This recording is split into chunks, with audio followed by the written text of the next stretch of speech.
आप देख रहे हैं उदयपुर अब तक न्यूज़।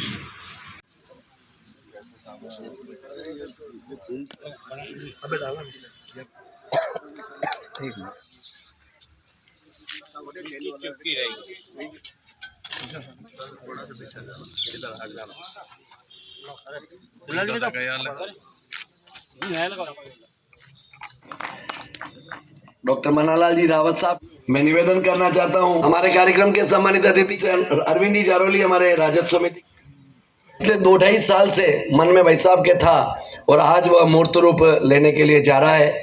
ओपी शर्मा साहब ने बहुत मेहनत की है, चाहे मथारू साहब हो चाहे ओपी शर्मा साहब हो, वन विभाग के अधिकारी रिटायरमेंट होने के पश्चात हम जब कभी भी याद करते हैं, आप अपनी सेवाएं देने में कोई भी कोर कसर नहीं छोड़ते हैं। सभी अतिथिगण, सभी अधिकारीगण, आज वास्तव में एक ऐतिहासिक कार्य हुआ है, उसके लिए मैं सबको बधाई देता हूं।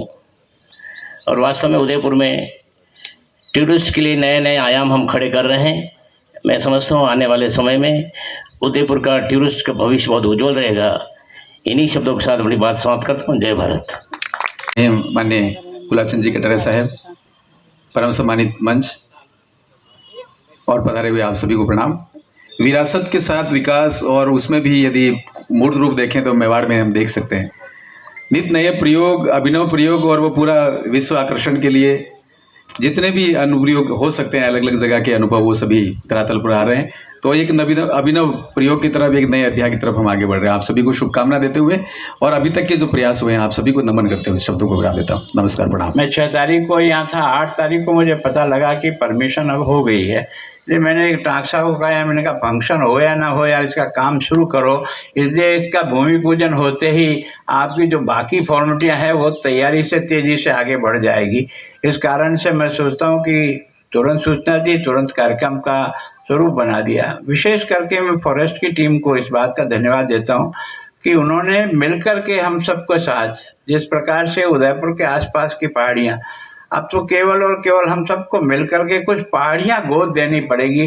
1000 बाई मीटर, 500 जैसा भी है, एक एक इंडस्ट्री को एक एक कोई तो भी स्थान दे दें, वहाँ अपने वो पेड़ लगाएं और अपनी स्वयं की ड्रिप सिस्टम डालें, ताकि एक तरह से सारे के सारे आसपास की जितनी पहाड़ियाँ हैं वो खड़ी हो जाए। तो अब कभी कभी जो टूरिस्ट यहाँ आते हैं और मुझे वापस आसाम में मिलते हैं तो कहते हैं यार आपका तो बिल्कुल कश्मीर जैसा है। जैसे ही हम यहाँ से गोगुंदा से आगे बढ़ते हैं तो देवला की घाटी में हमको ऐसा लगता है कि वास्तव में हम तो कश्मीर की घाटी में से गुजर के जा रहे हैं।